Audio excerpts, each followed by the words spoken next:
Dollar Hill TDS, what's up? Yeah, come on. I.O.W. Sports Network, late night edition. Let's go. Come on. We about to raise the bar. Wild card Mar. Everybody grab a seat, cause you know we about to spark. Late night sports talk. Modelo Le Cigar. Man, you don't wanna start. Wild card Mar. We about to raise the bar. Wild card Mar. Everybody grab a seat, cause you know we about to spark. Late night sports talk. Modelo Le Cigar. Man, you don't wanna start. Wild card Mar. Hey. L Boogie with the hot flame, ashtray full of top names, little tree for your membrane. This the 9-hour time frame. I just snatched up a 6-pack, got my hands on a lid pack, whipping up a little batch of snacks. Yeah, man, I think I'm all set. Late night, can't sleep. Go ahead and just tap in. Better grab you a cold one, and we about to get some laps in.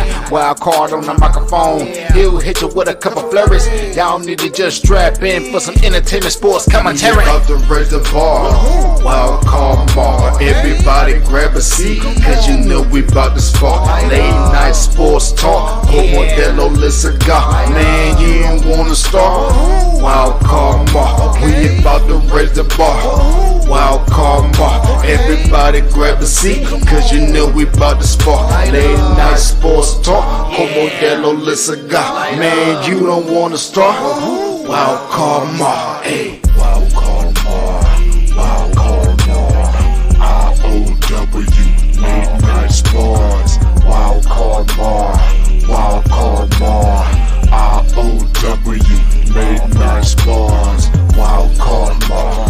Wild card Mar. I.O.W. Late night sports. Wild card Mar. Wild card Mar. I.O.W. Late night sports. Hey. Give me a second, let me light up real quick. Ladies and gentlemen, boys and girls, people of all ages, welcome to the I.O.W. Sports Late Night Hour Edition, hosted by Mr. Modelo himself. You already know the name by now. You know what I'm saying? Wild Card Mar. You already know the vibe. Pull up, let's go. We about to raise the bar. Wild card Mar. Yes, sir. Yes, sir. Yes, sir. What is up? What is happening? You are tuned in to another lovely episode of I.O.W. Sports Late Night Hour Edition, episode 286. Of course, it's your boy Wildcard Mar here. And of course, if you see my face, you see my partner's face. That's my boy MJ, M to the J, out in NJ. Hey, like I did that there. I like that. Catching on, man. Catching on. Hey, you already know. So, hey, bro, how you doing, man? How was your weekend, MJ? Not too bad, man. Not too bad. Saturday hooked up with friends that I've been friends with for one guy I've been friends with for 28 years, and the others I've been friends with, 33, 34 years. Hooked up with them, played some spades for a couple hours. Oh, what you know about some spades, man? Come on, man. My bad, dog. I was playing spades when you was in diapers, bro. My bad. You right, dog. My bad. We know quite a bit, man. We rocked that countless hours and years. Hey, you being from Jersey, that's the only time you like Boston, man. Is you run up a Boston on somebody's ass. That's the only time you like a Boston.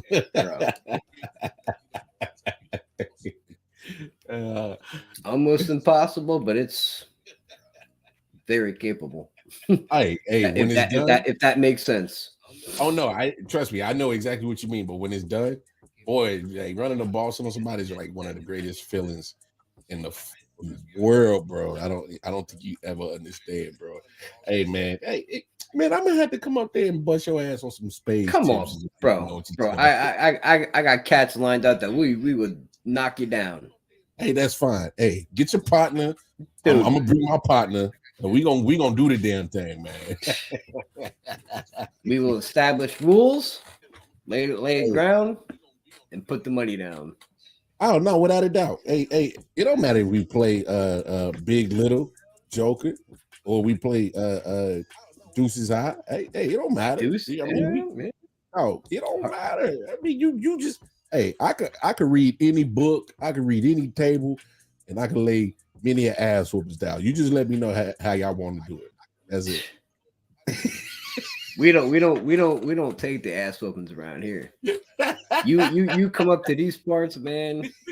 We gonna show you how to play spades. All right. We'll see about that, but no, I love it, man. I love it. Hey, let's get down to business. As always, let's get the preliminary stuff out the way. Y'all know my man 40 Water, Silent Hill, the guy that provided the great intro to the podcast. Make sure you're going over to Hitchhikers on YouTube. Type it in, you see it scrolling on the bottom of your screen. Hitchhikers on YouTube. Go show my guys some love. And of course, while you're over there on YouTube, please be so ever so kind and go on over there and show us some love on our own YouTube channel at I.O.W Sports Network. I.O.W Sports Network on Facebook and Instagram as well. You can follow us there. And of course, on Twitter, I.O.W Sports 1.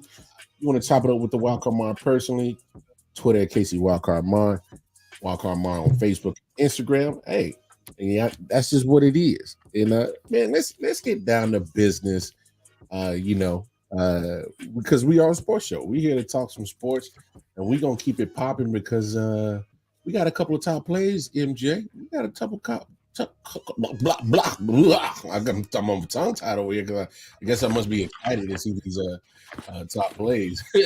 and the dope thing is, I have not seen any. I haven't seen any sports tonight at all. I was tied up at home, so I haven't seen no top play, so I have no idea what you're about to show. Oh yeah. Well, here's one of them. Comes from the Denver Nuggets, and Bruce Brown dropping the hammer. Tobias Harris keeping a close watch on Junior here. That cut. Bruce Brown, the man of renown. Get out the way. 43-38. An impressive dunk by the 6'4" Brown. 43-38.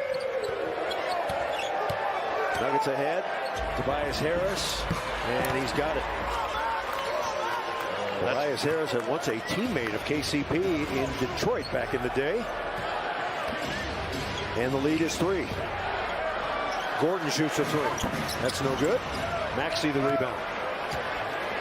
Gordon's three-point shooting has not been effective in March, just 24%. Oh, he just quickened everybody. Look at that. Maxey again. His speed is something that Coach Malone talked about when he was mentioning Maxey pregame and him having this opportunity to really step up for Philadelphia. He's calling for pick and rolls. He's getting the guy on him that he wants. And that's going to be a foul. Speaking on of Maxey. that. Yeah. And that's what you got to do. You got to find Maxey. If he's going to call guys to defend him, then call guys for him to defend on the roll. This was such great execution offensively because that screen Bruce Brown sent for KCP. Philly switches and doesn't expect Brown to cut.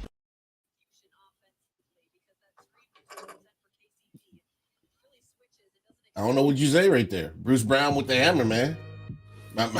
My man came flying down the lane. Look, I give Jokic his credit. Great assists. But you know what's funny? You know what's funny, MJ? You sure ain't Bruce Bowen. What's funny is that ever since we had Melvin Wall on here from Man Down Sports, shout out to Melvin Wall and Man Down Sports. Shout out to Melvin Wall. Man, I've been looking at Jokic a lot different, bro. And it's not a bad thing. It's just that I look at the efficiency of his stats and his numbers, and damn it, what's like his plus minus? What does that look like? Oh, what tonight? Is the entire season? Oh, I probably. I'm wondering if his plus minus numbers are good. Not that I know what the fuck I'm talking about when it comes to basketball, but he's plus 21 at least tonight. Let me see if I can get his efficiency, his plus minus for this year. I mean, he should be plus 21 tonight. They're playing playing the Sixers minus Joel Embiid. Which he better do well, right? Absolutely. Which he look, I'm gonna put it to you like this: if somehow Jokic and the Nuggets blow this now 16-point lead against the 76ers, pretty much with a quarter left to play, to me, I got my answer on MVP. You know what I'm saying? I don't know about you, MJ, but if Jokic and the Nuggets blow this lead against a 76ers team without Joel Embiid, I got my answer for MVP. Like to me, that gives me everything I need to know.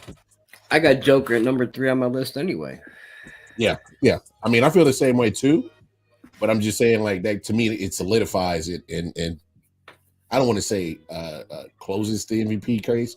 I mean, most of these guys have probably got like 7 games left to play anyway, but give or take, between 6 and 8, somewhere in that range. Yeah, so that kind of, to me, it'll solidify what I need to know about MVP race between Jokic and Embiid. But I'm like you. I think the race is between Embiid and Giannis. Between those two. You know. So that's what I believe too, but you never know. Oh yeah, you never know with voters who are voting on this MVP stuff. You know, they might have an agenda. They might got some of these players might have friends in high places. I don't know. But I'm just saying you never know. But Jokic, unfortunately, he's in the rear. He's third place in the seating, and I don't see him doing anything within this last 2 weeks of the regular season to even. No, I completely agree with you. I don't think there's anything he could do over the final 7 games to really put a stamp on that he should be, MVP for the 3rd time. I mean, it's also tough because they all 3 deserve it one way or another. The seasons that they're having, it's somebody's gonna win, somebody's gonna lose, and then somebody's gonna be upset. True, and you're completely right. And I just think what it is that at some point you have to, if you're a voter, you have to look at what do you value in a basketball player. Like, do you value just the offensive production? Do you value just the defensive production, or do you value both offense and defense production that these players are putting out?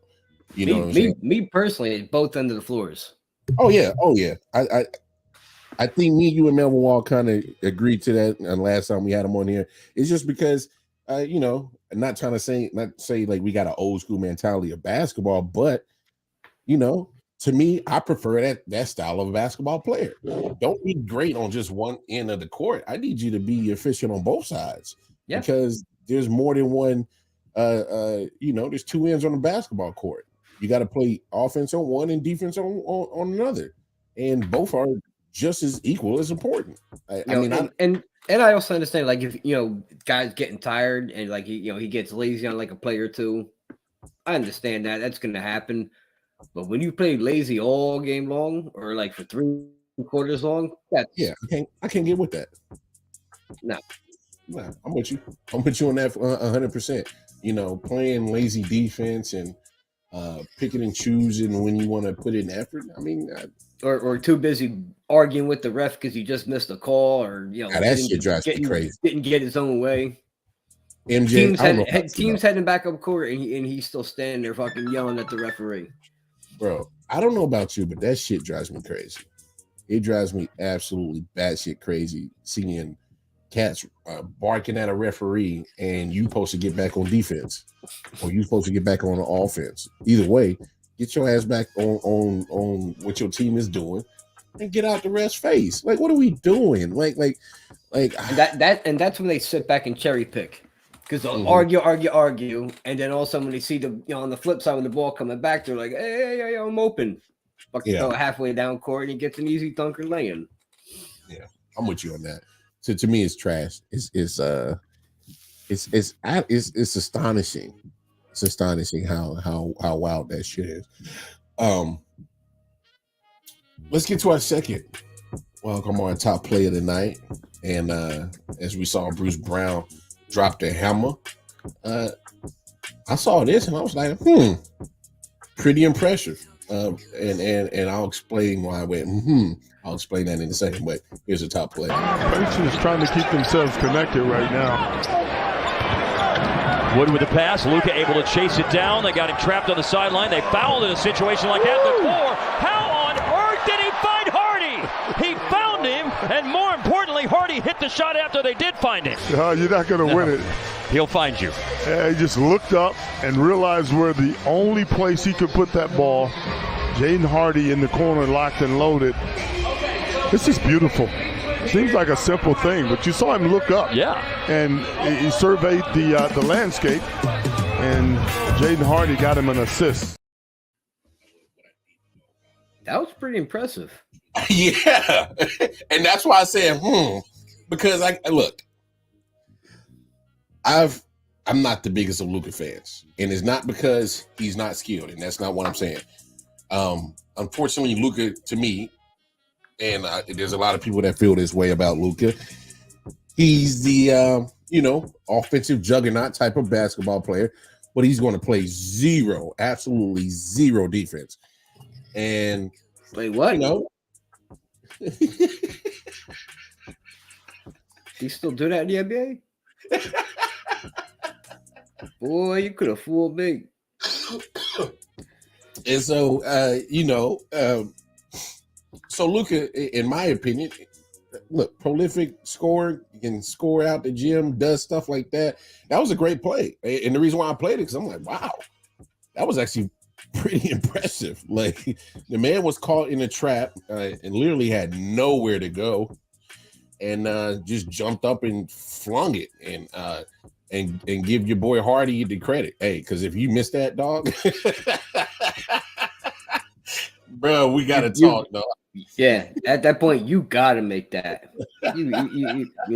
Otherwise, hit the bricks, dog. Bro, for real, like we gotta talk. We gotta have that conversation for real. Like, boy, what are you doing, bro? I mean, like, make that motherfucking shot, bro. Bro, ain't nothing worse than having a phenomenal play, especially in basketball, go to ruins because the person that didn't make a shot. You know what I'm saying? Like you get everybody hyped up to ooh, oh, yeah. oh. hey, and everybody gets upset in the arena. Oh, not only everybody upset, they looking at you like, bro, you had one job. You had one. Hey, you know what's funny? I love it when a basketball player, like, he'll break somebody's ankles, and then he got a wide open shot. And I've seen it so many times where a guy will break somebody down, and then he got a wide open shot, and this dude will airball it or clank it hard. And I'm just like, bro, you had the ultimate play, you didn't finish it. And the ones when they'll take the shot and just stand there, admiring the shot, and then they fucking miss. They don't even they're not even following up the rebound. They're not trying to get back on defense. They're just like, man. Yo, that shit crazy. That's just wild. Like, get your ass down court. Bruh. Get your ass down dirty and get that rebound.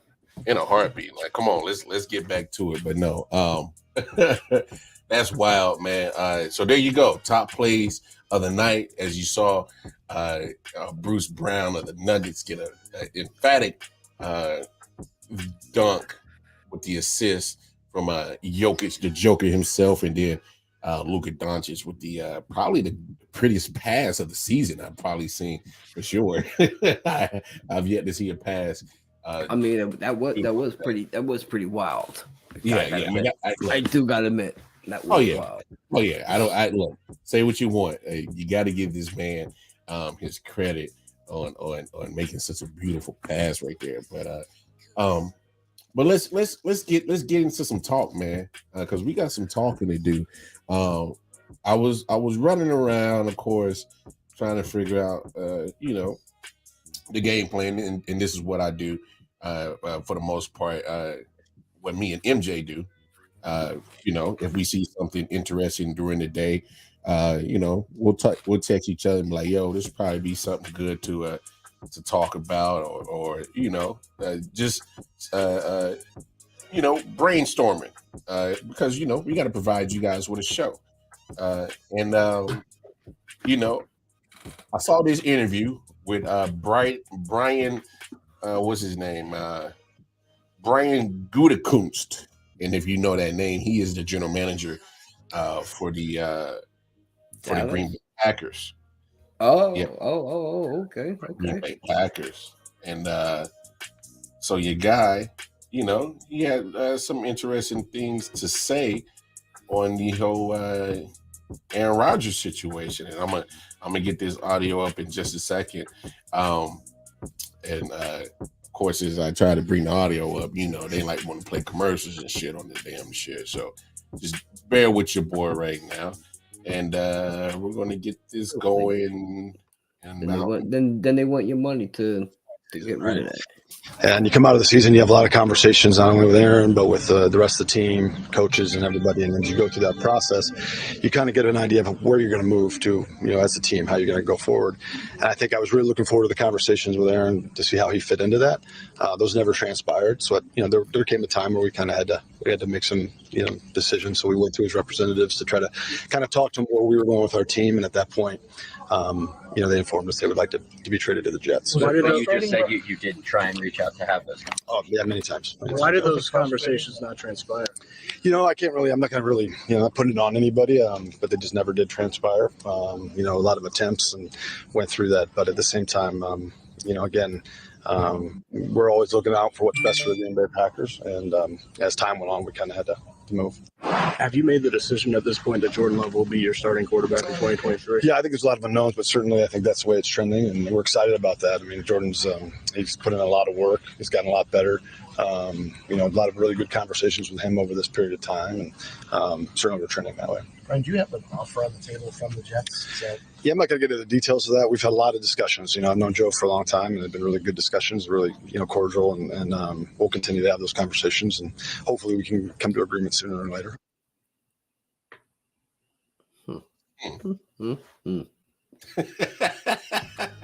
MJ, all I got to say is, Now, if you Aaron Rodgers, you cannot go back there. Oh, absolutely not. Done. There's no argument on that. I think we right there with that. This has got to be it. It has to. Just that clip alone tells me done. Well, it's not just that, MJ. It's the fact that a few weeks ago he comes out of the hole, out of the darkness, out of his ayahuasca little retreat. Ayahuasca. And first thing he does is goes on Pat McAfee and says, "Yeah." So the first thing he does is gets on Pat McAfee's show and says, "Yeah, my intention is to be a Jet. The team has, they're moving on. I'm moving on, and that's it." So he, that's under the impression that they have conversations. And now you got the GM of the Packers who, trust me, look, me and MJ may not be behind the scenes with all these sports people, but I think we're smart enough to understand that the general manager of the Packers would be in any of these conversations, right? Because they don't have the majority owner. No, they're owned by the public, so the GM is basically, I don't know who's ahead of them. I guess there might be like a team I think they got a president. Yeah, I think they got a president. But that's what GMs do, right? GMs handle this type of shit. Yeah. Like, how is the GM now all of a sudden saying that no conversations has ever had, and they tried to reach out to him? Like, not only are we getting conflicting stories, now it's really playing in the media like, well, he said, she said, who's right, who's wrong? That's what it's playing out to be. Somebody bullshitting. Somebody bullshitting. Somebody's full of it. And at this point, which one is it? Is it GM in the Packers? Is it Aaron Rodgers? And to be honest, it might be both of them. Honestly, it might be all Aaron the way he is. You can't rule that out. If he let's say he came out the retreat still tripping balls. You know what I mean? He's seeing phone calls from the GM. He's like, oh, fuck that. You mean all fucked up? I ain't answering that call. I ain't because you don't know how long his trip lasted. He could have taken one good hit and lasted him a couple of weeks. I mean, that type of shit can do it to you. You know, when you start fucking around with things like that, oh yeah, you take one bad trip, be the last trip of your life. Well, I'm not gonna lie. You know, obviously, I dabble with the Mary Jane, but and I've played with psilocybins like mushrooms before. I probably shouldn't be saying this on air, but I don't give a damn. It's my show. Being in my teenage years, college years, I've dabbled with a mushroom or two. It's something different. I ain't had no ayahuasca. I ain't did none of that. I never went ayahuasca high. Yeah, I never done that, but I will say, there are like other like psilocybins and medicinal marijuana. There are medicinal reasons for it. I just choose to do it recreational. That's all, motherfuckers. I mean, I choose to do it medically, but I'm not. Nah, I choose to do it. I'm Nike, bro. Just do it. Nah, honestly, I got my medical card right after I had back surgery. Yeah. And I was on painkillers. Yeah. And many years ago, I got fucking mixed up in them. So I didn't want to go back down that route. So I took them for a couple of weeks that was prescribed for them. And when the doctor cut me off, like it was like 6 or 8 weeks after my back surgery, I went to the doctor and I told him, I said, listen, I don't want to take them no more. I said, is there an alternative? Yeah. And I brought up medical marijuana to him, and he said to me, he goes, listen, he goes, I prescribe opiates because this was my primary doctor. He goes, I prescribe opiates. He said, but I could write you a script and you could call, like the state doctor. And he's like, I can refer you to the medical program. I was like, oh, all right, word. So I went on to Zoom because this was during COVID. So I went on Zoom with some fucking doctor up North Jersey. Dude, I could have told him anything, under the sun. He wasn't really paying attention. He just seemed like flipping through the paperwork. Yeah. Oh yeah. Because I was telling him, for anxiety, for pain, because I had back surgery, depression. He says, oh, okay. You're approved for 3 ounces a month. So shit. Like, okay. He goes, card will be in the mail. He says, but yeah, he's like, you're good to go. 3 ounces. Damn.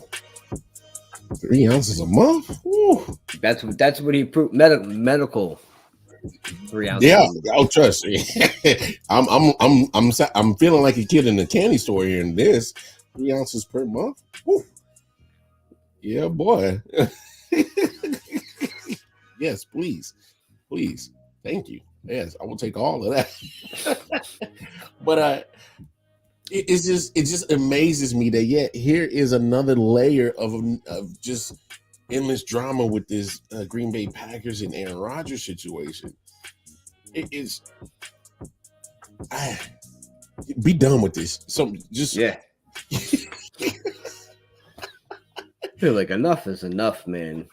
It's like every fucking day, anywhere you turn, they're talking about the Aaron Rodgers situation. Well, it's like a saga.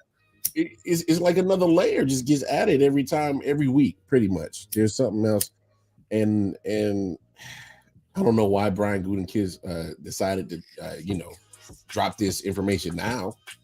I guess he wanted to, maybe letting everybody know that trade is imminent. I think so too. We're just working out the logistics and maybe the money wise. Yeah, because you notice when they asked him, they was like, "Well, what's how the trade talks and compensation looking?" He said, "Yeah, well, there's an offer on the table. I don't really want to get into it." So obviously they're having conversations. I mean, that's common sense. So it's like, My thing is if it hasn't happened, I gotta be looking at Green Bay. They gotta be asking for it. Some stuff that the Jets are like unwilling to come off of. You know what I'm saying? In order to get it done. Maybe it's also money. It might be it. I mean, the dude, money, he's owed a lot of money over the next 2 years, bro. It's kind of like Miami. Money is a major issue. So he's worked, what is he, 59 mil this year, I believe? I'm not 100% sure. It's probably more like 50, 51 or 52, something like that. At that point, yeah. 8 million here, 9 million there. It's a ridiculous amount of money. Oh, it's ridiculous. I think he's owed 110 million over the next 2 years. I believe that sounds about right.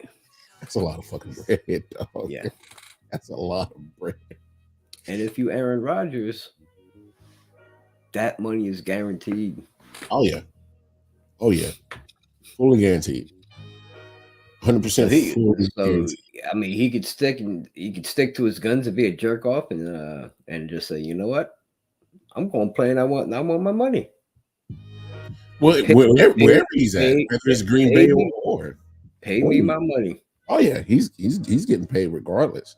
I did like what the GM had to say about Jordan Love. Now when he brought up Jordan Love, it sounded like he had absolutely the most positive things in the world to say. Obviously, that's what he's going to say, but the fact that he said he's like, we see and hear the improvement in Jordan Love from when we first got him. And he's the guy that made the trade to go get Jordan Love. So he better be Jordan Love's biggest cheerleader. Like, you the one that pretty much kicked off the drama to make Aaron Rodgers pretty much just despise your guts more than anything. And so it's funny. Superstar Props, what's up, man? How you doing? What's up, man? How you doing? I hope everything is well, my guy. So, dude, just imagine a GM coming out and saying, Jordan Love, you still might need a little bit of work. We'll see. We'll see how he does out there. Imagine if he downplayed Jordan Love to the point where I'm not too sure about him. Now, instead he talked him up like, oh yeah, I think he's ready to go. He's set. He's been in the system. Yeah. Look, you would imagine that the guy is not gonna rip the guy apart. Oh no, he's not. But I'll say this: in the few small appearances that we've seen Jordan Love, 2 years ago when we saw him, and then when we saw him last year, I think it's two totally different players. And I know it's small, simple size, and it's easy to say that. But no, literally, just his, I guess, recognition of plays on how the defense was lined up, his ability to, find the outlet passes and get the ball out of his hands when necessary. His first start a couple of years ago in Kansas City, he looked like a chicken with his head cut off, running all over the place, didn't know what to do, and that was with having Devontae Adams on the outside. Well, wouldn't you if you were facing KC? Hey, but come on, that's Kansas City's defense, and like, come on, being a fan, I'm not. You're facing big homie Mahomie. Oh yeah, you got to play perfect ball. Oh yeah, without a doubt. You're gonna be nervous. Oh yeah. And I get it was in Arrowhead, so there's a lot of noise. And I get it. But not for nothing. Now would be a perfect time to start Jordan Love. See what you got with him, because you got Christian Watson and you got Romeo Dobbs, two very young backs. I mean, two very young receivers. You got Aaron Jones, and you got AJ Dillon. They lost Tunyon. I don't know. Yeah, they lost Tunyon. Yeah, they lost Tunyon. So I don't know. What he went to Chicago, ironically.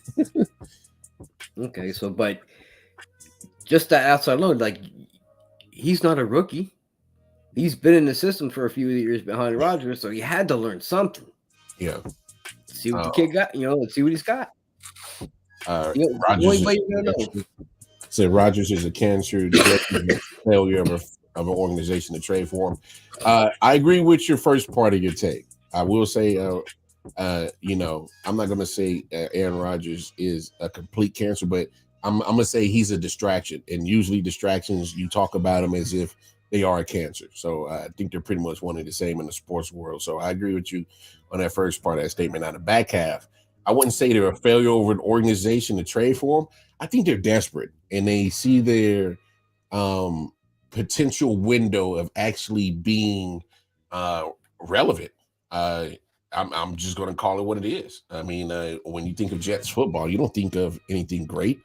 I mean, they haven't had nothing happen great since Joe Namath and damn Super Bowl III. That's been a long time now. All right. God, I wish Smitty was on. I know, right? But no, I mean, let's just be honest about the Jets. Besides Joe Namath in Super Bowl III, you got, I guess you got 2 AFC Championship appearances. I guess that's the only thing you really can. You got butt fumble. No, well, I'm trying to give them good things to cheer about. There's nothing good to cheer about. No, that ain't nothing. That is nothing good to cheer about. Is your quarterback fumbling for running into your lineman's backside? That is nothing good at all. So, it was like head, face, ass, boom, down you go, balls out, touchdown. Patriots. And it happened to be the Patriots too that you're playing. That has to be even worse. But no, I'm just saying they had Ken O'Brien. Yeah, they had Boomer Esiason. Yeah, and what did Boomer do? But didn't mount the shit. But Boomer did more with the Bengals than he did. He went to the Jets at the back end of his career. Yeah, so there's not a lot of like positive, great history that you can sit there and look upon as a Jets fan and say, yeah. And so this would be something that would make them relevant. And they see this window because you see all the starters that they got on that squad on both sides of the ball, offense and defense. It's a lot of rookies. And so go ahead and try to go all in now, and which is what they're trying to do. Go all in now for a Hall of Fame quarterback to help with this team that's loaded with a whole bunch of talented rookies or young squads. They got a very young squad, and so go all in while you can. Only play Aaron Rodgers. Give him his money that he's owed over the next 2 years. Try to get as much as you can. Go as deep as you can in the playoffs. Hopefully Super Bowl, and maximize on all these people around Aaron Rodgers being on rookie deals. I mean that's the truth. And here's what I think about that too. Yeah, Rodgers being a cancer, because he draws a lot of negative attention to himself and his team all the time, every year in, year out. There's always something popping off with that man. Number 2, what was it? Failure to trade for him. By them not signing Derek Carr, oh my God, I feel the Jets believe they have a 2-year window before they have to start paying their assets off. Yeah, because nearly within 2 to 3 years, let's go get Rodgers now. Try to win in these next 2, and then we'll address quarterback again in the future. I guess they didn't feel Derek Carr was, the Hall of Fame quarterback they claimed he was. And that's the crazy thing, MJ. They could have got Derek Carr for $37 million a year. Yeah. Yep. Didn't have to trade for him. Didn't have to give off no assets to get to him. No compensation, no nothing. Yeah. They would, hey, Derek.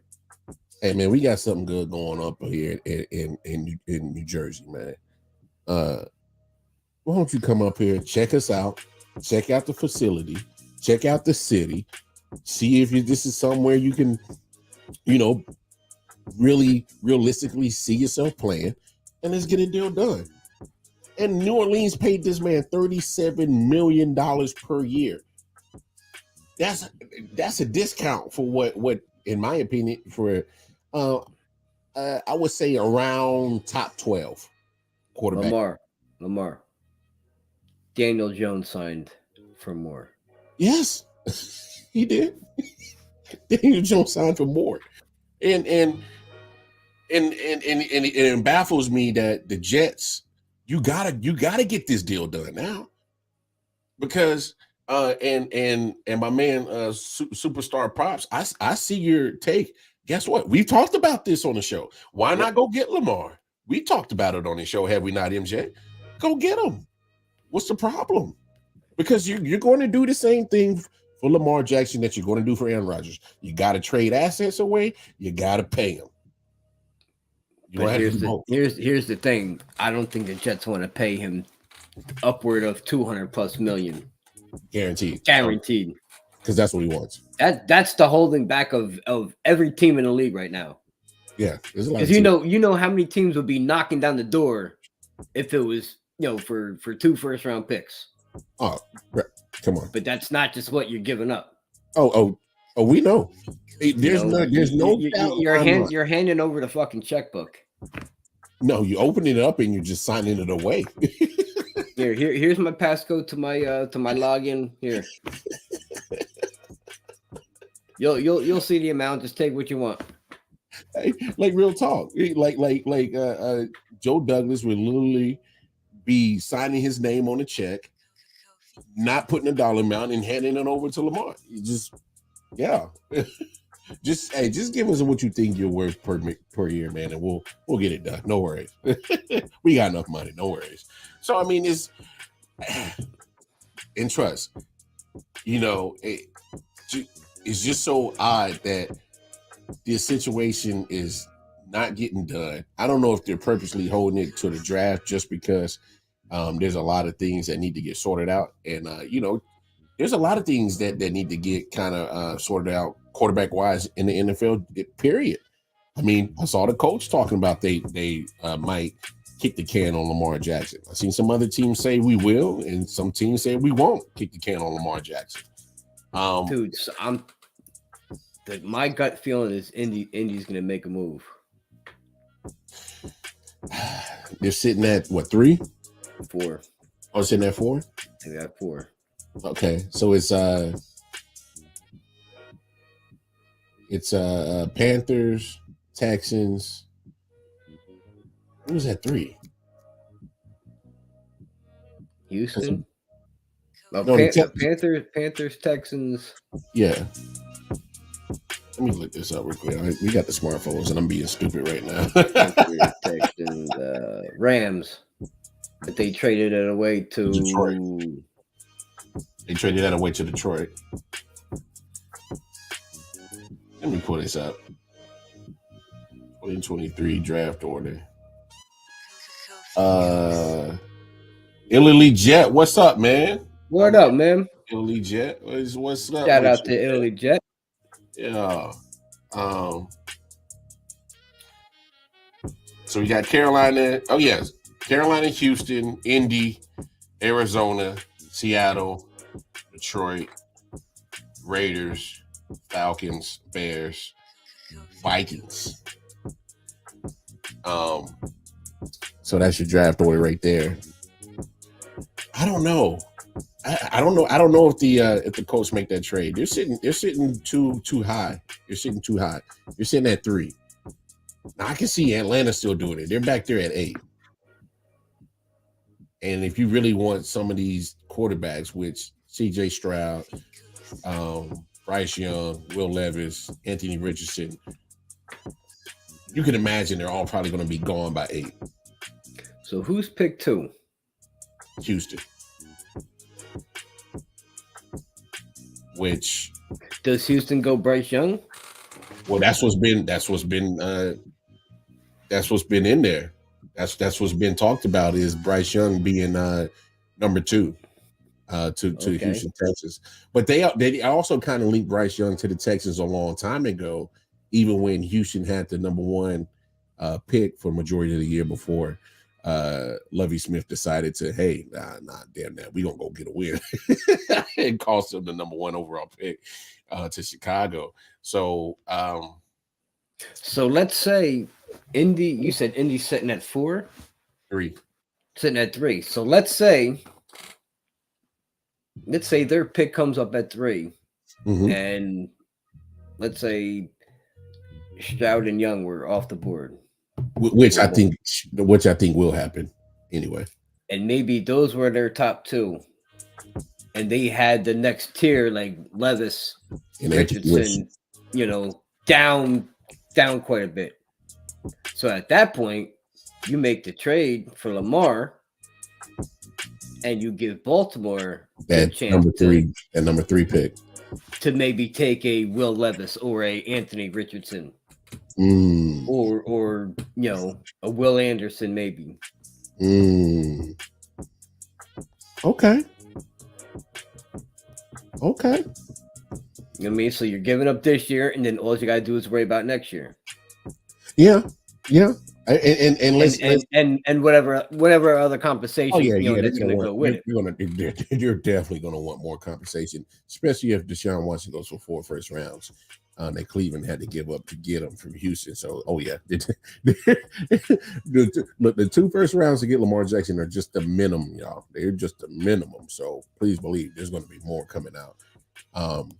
And I'm pretty sure that GM from Baltimore is probably making it clear, like, listen, we're not going to be asking you.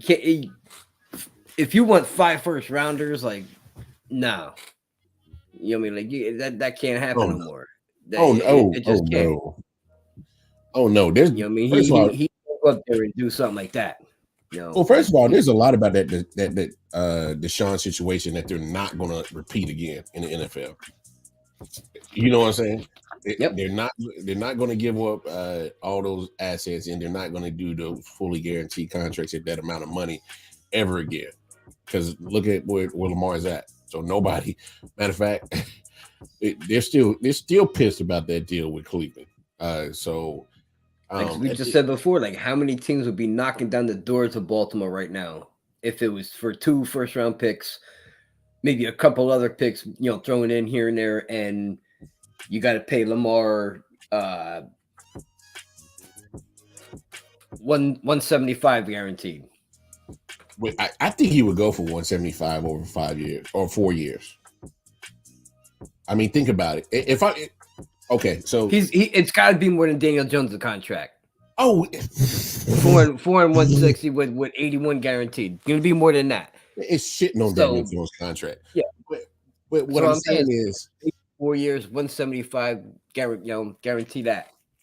And if it's literally 4 years, because one of the reports was 133 million fully guaranteed 3 years from Baltimore was one of the deals, and he turned it down. And he turned that down. He said, "Yeah." The report was, 3 years, 133 million.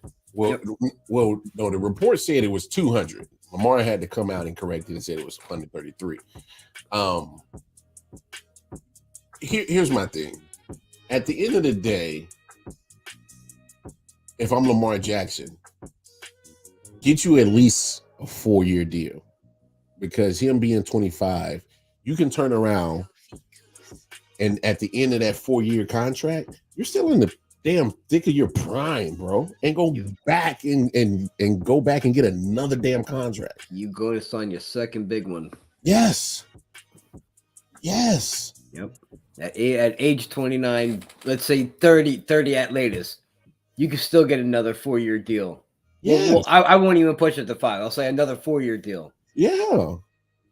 And by that time that contract done, you're at your mid-30s, and you still might even have maybe 4 or 5 years left of prime of good stuff left.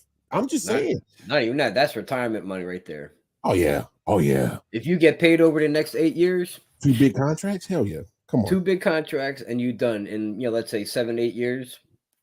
Hang it up to walk away with the accolades that you got while you still got your health. If you still have your health at that point. 34, 35 years old, 2 big ass contracts. Hey man. It was great in NFL. If you don't know how to sock that much money away over that, man. Bro, no. I know we just talked about it, MJ, real quick, and you brought up a great point, but really sit back and marinate on how much money that Lamar Jackson can potentially make over the next 8 years. Mm-hmm. So we ain't even talking about generational wealth at this time. We're talking about generation wealth, where he can literally turn around, have his kids already taken care of. You know what I'm saying? His kids is already taken care of, and his kids probably ain't even thought of yet. I would say give him 10 years. If he's 25, right? Yeah, he's 25. Give him 10 years, I'll bring him to 35. Oh, some real shit? Here's how you solve the problem of the Lamar Jackson situation. When you know you got your quarterback as a franchise, and if the Ravens quote unquote love Lamar Jackson like they say they do, give him the Mahomes contract. Why not? It puts you in a nice tax bracket. Dude, you got a point there. Why not? You got a damn good point. And if people don't know about Pat Mahomes' contract, you need to look it up and check it out. It's pretty fucking wild. Like really think about it, because it kills two birds with one stone. We don't have to go out and keep looking and searching for a quarterback because we know we already got. And then this is the actual time that you actually start building the team around Lamar that we've all been clamoring for. I'm not a Ravens fan. You're not a Ravens fan. And we all see the deficiencies on how to build this team that they haven't just decided to do for Lamar. So if you give him the Mahomes contract, which a lot of people look at the numbers at first and they go, whoa, that's a lot. No, you like you said, do your research on the Mahomes contract. It is very team friendly. But I mean, the thing is, like, people hear $500 million contract. Yeah, that's what people hear and they're like, holy shit. This man's getting paid $500 million. Yeah, but they really need to look at the numbers breakdown and look. And first of all, not only that, Mahomes, he may be in top 5 annual value on the contract, but he's not at the top. He's at the bottom of that 5. Yes, he's at the bottom of it. And guess who's at the top? Mr. the man who might have a new neighborhood. Mr. Rogers. So, I don't know, man. But I got to talk about how Detroit Mail posed a great question today on an earlier show. If I'm the Patriots, why not get in the mix? And I said I was going to think about it, and I really had to think about it, and I've been thinking about this shit since Mel said it.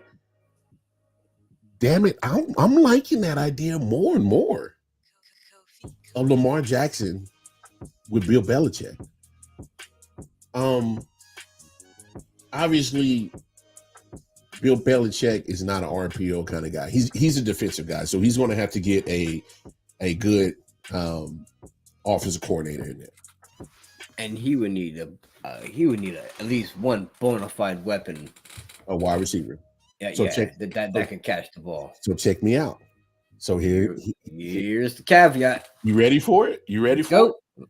So not only do they give the trade assets to go get Lamar Jackson, because we all know Belichick in his draft history, hasn't been all phenomenal.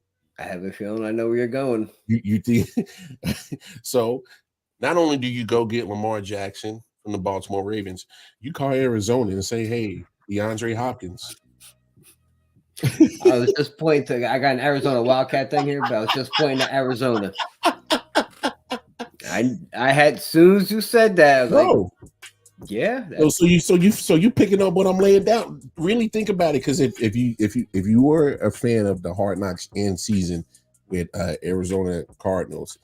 They played the Patriots, and they got DeAndre Hopkins on film saying, yo, man, I really admire Belichick. He's probably one of my favorite coaches to go against. I would love to play for him one day.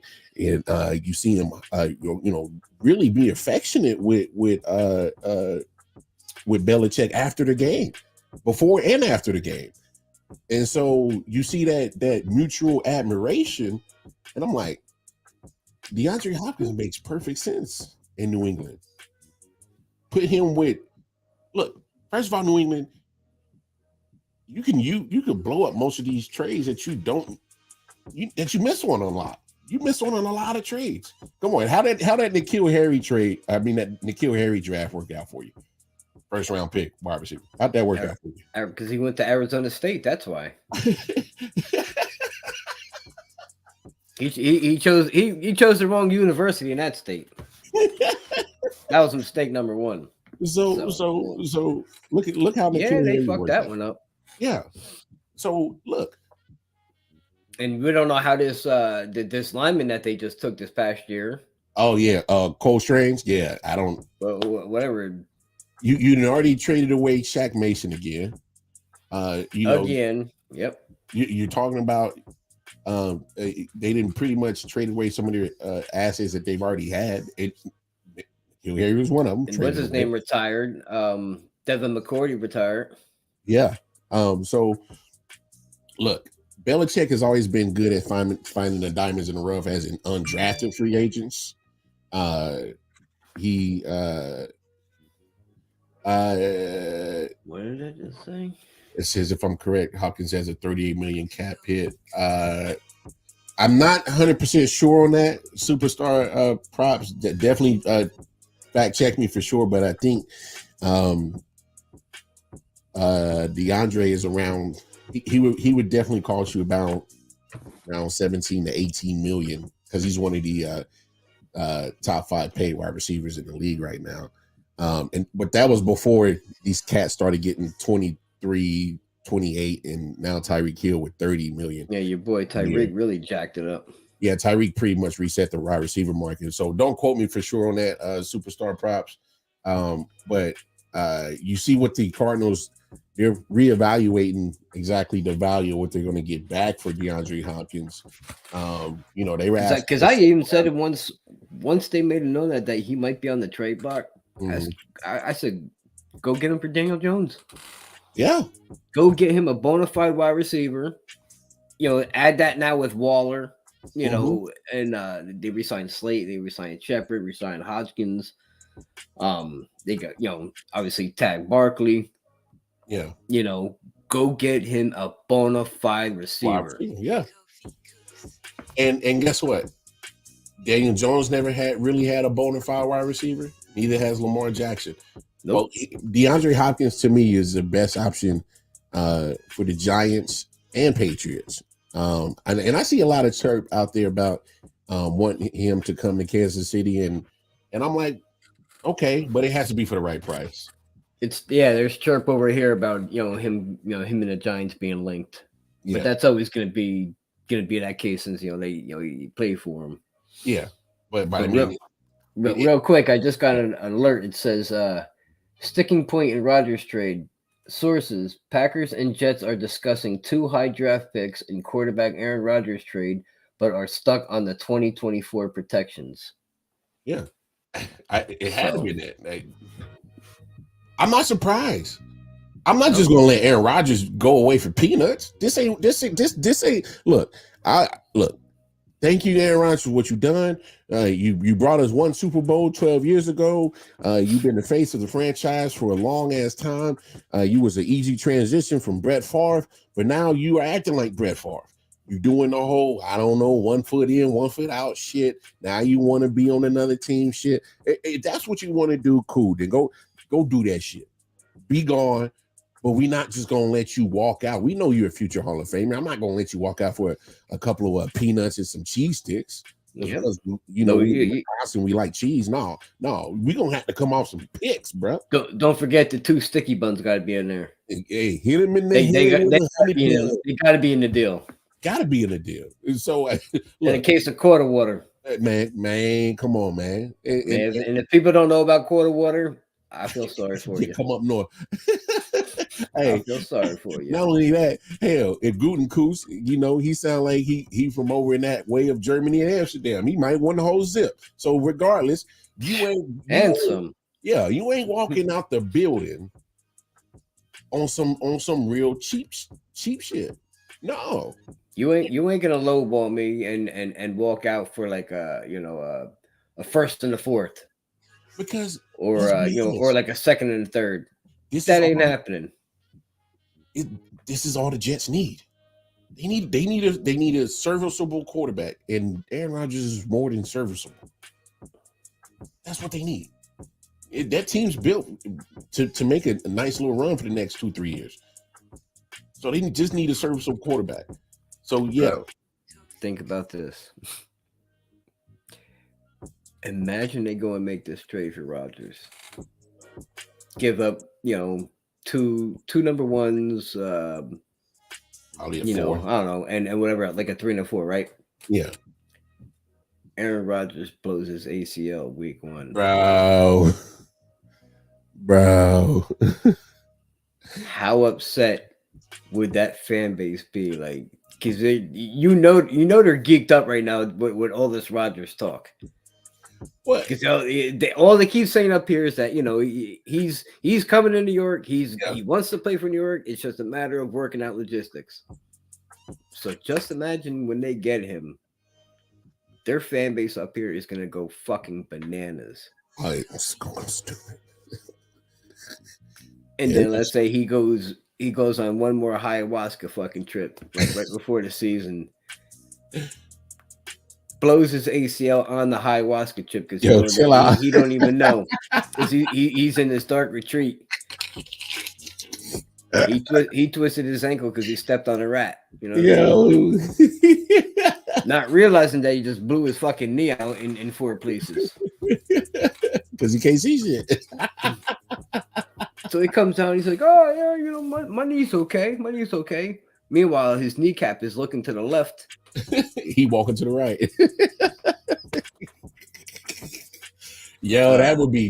That would break a lot of Jets' hearts, bro. Would it? It would crush it, bro. No, that should be wild. And then that is one franchise and one fan base that have went through a lot of. Oh my gosh. See, but that's what I was saying earlier, bro. Just look at the history of that team. Now in the AFL, they were one of the top teams, but once the AFL and the NFL merged, man, they besides Super Bowl III, what exactly do you got to cheer for as a Jet fan? Exactly what? And they got that one. I mean, come on, you're not. Come on, you not. I think they went to one other AFC Championship game in the. But they went. I know they went to 2 with Sanchez. No, I'm saying way before him. I think they went to another AFC Championship like in the 70s or something like that. I could be wrong because I'm not a Jet fan, but I think I read somewhere that they did go to another like 3 of them since the Super Bowl. Yeah, I don't know. It's just been a rough, almost 50-60 years for Jets fans. So this is really something that they really got to get it done, just to keep that fan base at ease, because you didn't miss out on Jimmy G, which I think it could have been serviceable with him. Yeah, I mean, you still got to get a backup option because he's going to be bound to get hurt. But you could have got him for $25 million a year. You missed out on Derek Carr. You could have got him for $37 million a year. You don't have that much high up enough of a draft pick to go get one of these quarterbacks in the draft. So, you're saying you never even thought about getting Lamar Jackson, which I think is stupid. You should still consider Lamar Jackson an option anyway. And you pretty much put yourself in the corner to make sure this Aaron Rodgers deal gets done. I mean, that's just what it is. You got to get it done.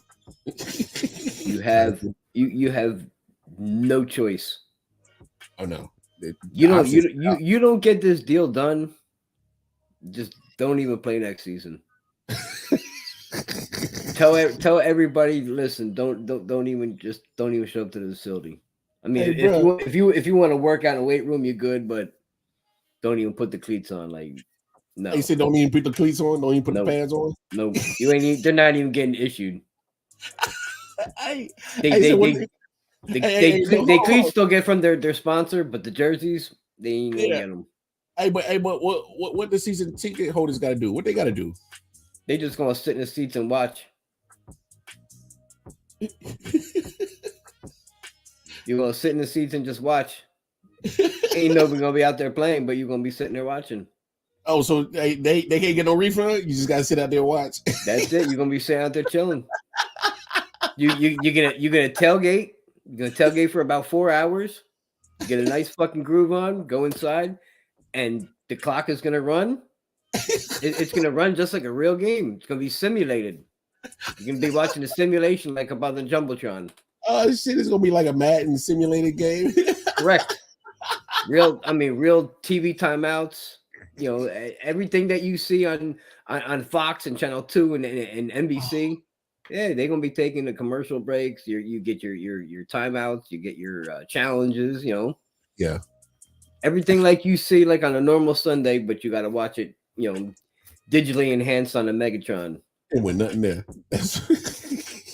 Nope. Yo, that's wild. That's wild, man. Still getting refreshments though. Oh yeah, better have to say it's still getting your fucking beers and your hot dog and popcorn, all that good shit. Hey. But you ain't watching nobody play. Hey, at this point, it should be open bar, man, because that's gonna be a depressed squad, bro. Some depressed fans, man. Go ahead. But man, that's our show today, man. Good shit today, my man. MJ, man. Real quick, just want to answer Superstar Props. They tagged them. They didn't re-sign him to a longer term deal yet. They're trying to work that out, but they did tag him, Saquon. Yeah. So. Matter of fact, we had a topic in regards of running backs, but that's actually a good ending point. So we'll bring Saquon Barkley situation up, and we'll tie it into another running back that we talked about on the show. We're going to go in more depth on. We'll talk about that tomorrow because I think it plays a good part in how the NFL has been structured and what they got going on. But no, good show today. Y'all know the deal. Please go on over to all our social media platforms. You see it on the bottom of your screen. You can catch all the audio of I.O.W. Sports anywhere that you get your podcast needs.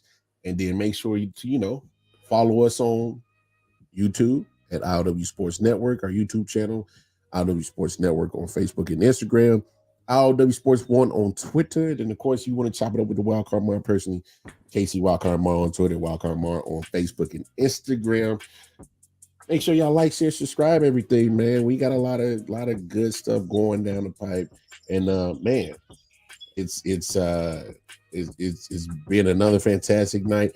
Chopping it up with my man MJ. Time flew by tonight, man. Time flew by. Yeah, man. That's what happens when you have fun. That's what happens when you have fun. But hey, man, y'all know the deal. Y'all come back and come kick it with us tomorrow for episode 287. I'm the Wildcard Mar. That's my homie, the M to the J out of NJ. And we out here, y'all. We'll catch y'all tomorrow. Peace and love.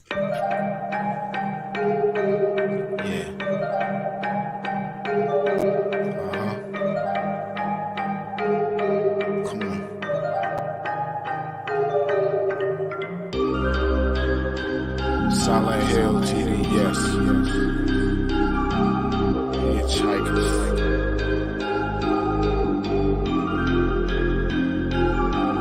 Yeah, smoking so much dope, I'm seeing traces. Visual lasers, load across the scene is dangerous, aggressive like behavior. Couple monsters for my neighbors, resisting human nature. Persistently getting greater, bloodshed like the Terminator. Fire up the green, I need it, increase the dopamine. Feel better, so I kill better, doped up for cocaine.